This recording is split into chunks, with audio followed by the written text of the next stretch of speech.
principe de la laïcité est extrêmement simple. Pour moi, c'est un principe de neutralité qui reconnaît qu'il y a une sphère publique qui n'est pas celle de la sphère privée, où chacun a une liberté de penser, une liberté de conscience.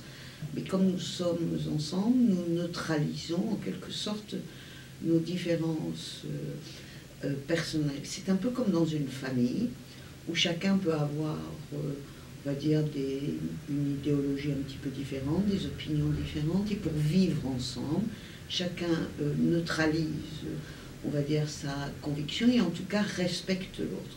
Donc la laïcité n'est pas la négation des convictions personnelles, la négation d'une religion, mais c'est la définition d'un espace public où les lois de la République, c'est-à-dire les lois de la communauté, prévalent sur nos convictions personnelles.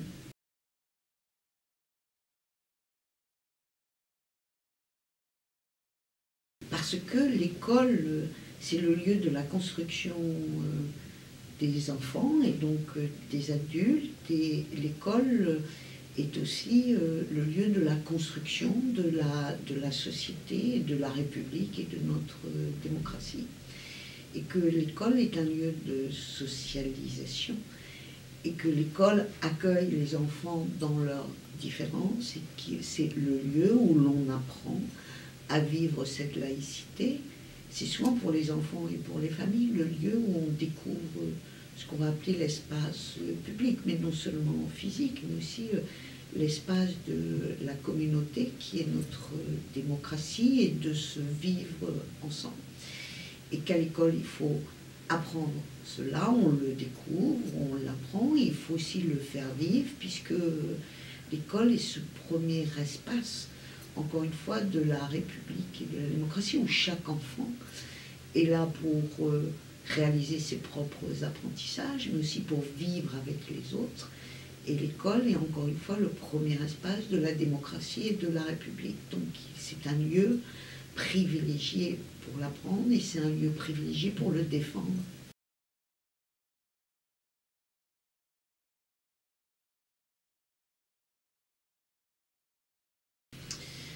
Alors je suis arrivée sur ce sujet en tant que sénatrice parce qu'en 2015, j'ai été rapporteur donc en charge d'une loi au Sénat qui était proposée par le gouvernement de l'époque et qui, à partir d'un constat réel et très puissant de déviance autour de l'enseignement, et j'expliquerai peut-être de quoi il s'agissait, et notamment, on va dire, de déviance, de radicalisme autour de l'islam.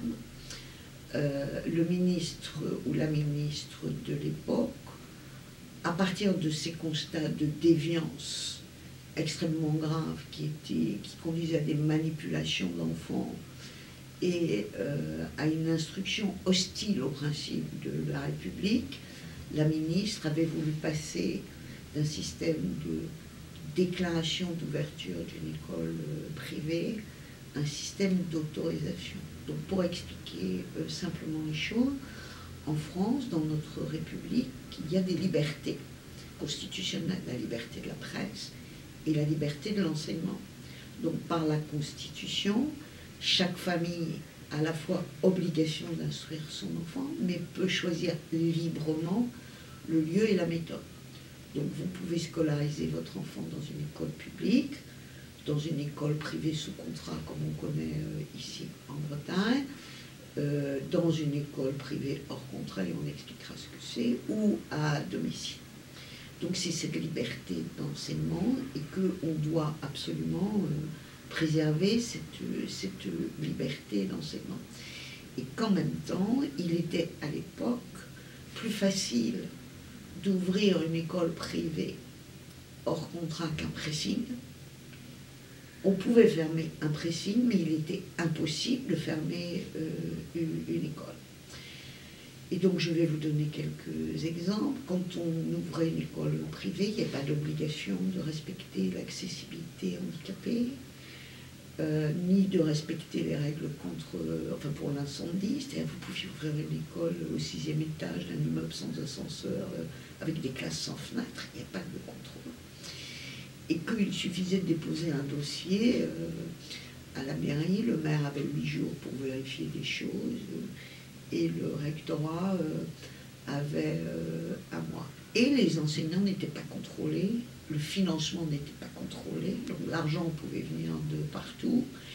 Les enseignants pouvaient être aussi fantaisistes que possible et n'avoir aucune aptitude pédagogique. Il était très difficile de contrôler ce qui se passait dans ces établissements, même si la loi donnait la possibilité de le faire, et les contrôles n'étaient pas faits. Et donc on a constaté qu'il y avait des écoles dans lesquelles il y avait des déviances religieuses, notamment extrêmement fortes, et je citerai l'exemple d'une école, et je peux le citer parce que cette affaire est publique, une école à Toulouse, où il pouvait y avoir des salles de cours sans fenêtre, où il y avait du personnel fiché S, voilà, des choses extrêmement graves qui s'y passaient. Le rectorat de Toulouse et la préfecture avaient fait le nécessaire pour essayer de fermer cette école. Et cette école a été autorisée à rouvrir parce que les lois qui permettaient d'autoriser l'ouverture de ces écoles, ou qui actaient l'ouverture de ces écoles, dataient de la fin du 19e siècle ou du début du 20e. Donc on avait ce que j'appelais des malfaisants, hein, c'est ainsi, qui instrumentalisaient la liberté que donnent les lois de la démocratie, des lois un peu anciennes, pour instrumentaliser des enfants. Il y en avait dans certains quartiers.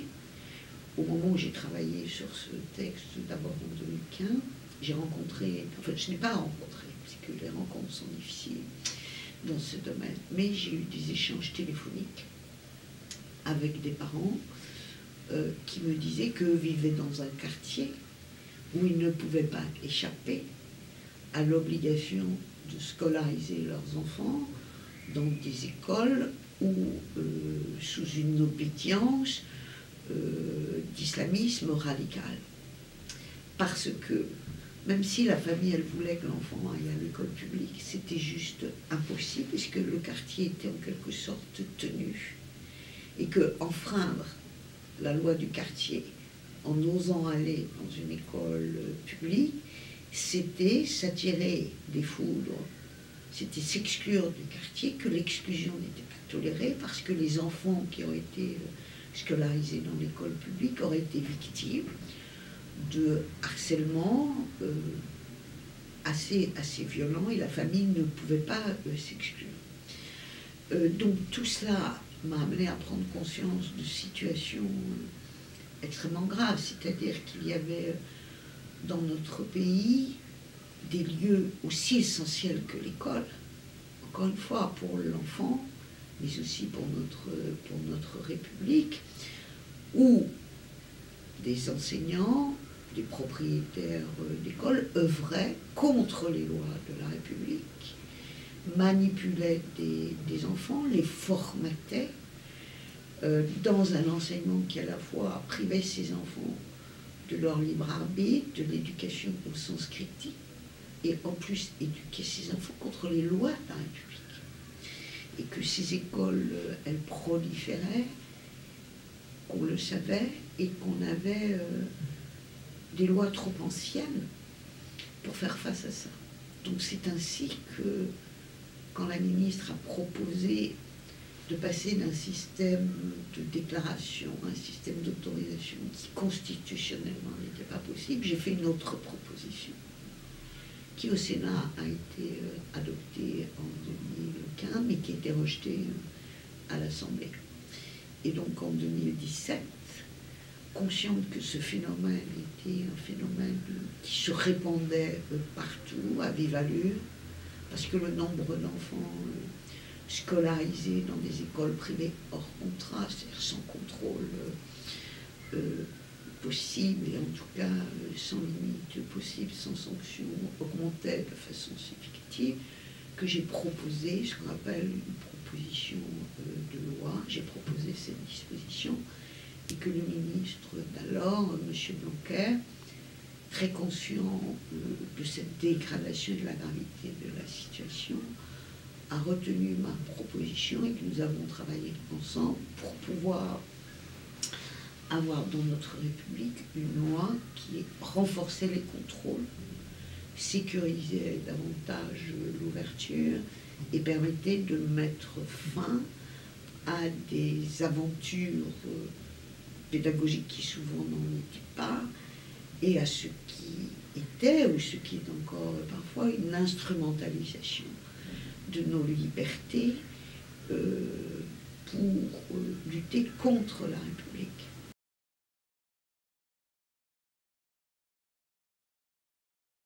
Voilà, les enjeux, alors peut-être pour terminer là-dessus, oui.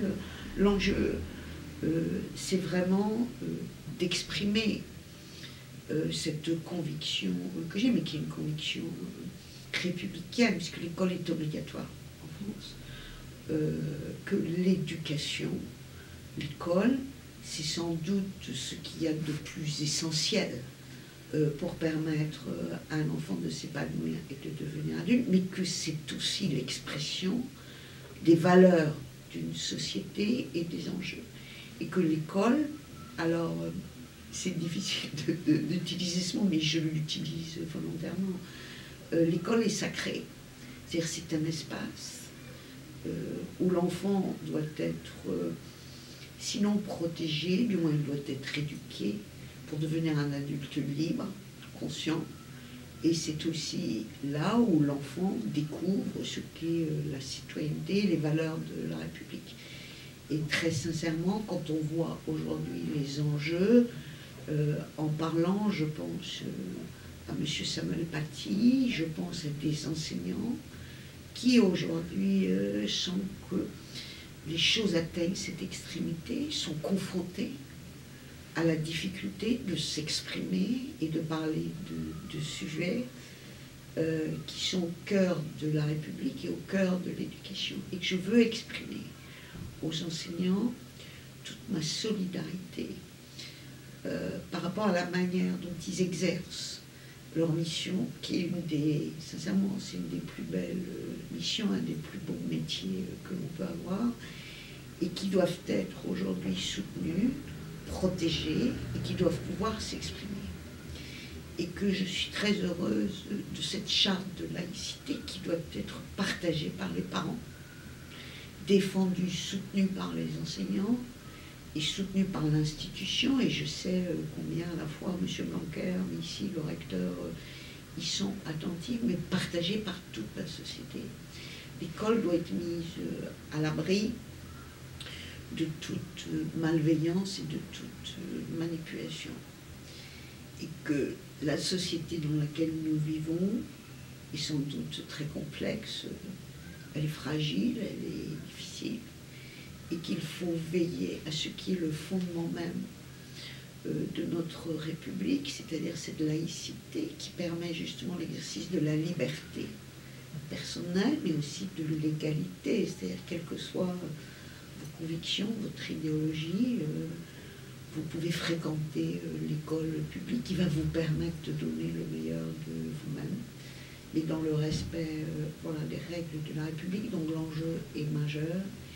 Et notre société se doit d'être aux côtés des enseignants pour que vous puissiez librement, d'une manière responsable, défendre ces valeurs, parce que sans les valeurs de la République, il n'y a plus de liberté, il n'y a plus de société. Donc l'enjeu, il est essentiel.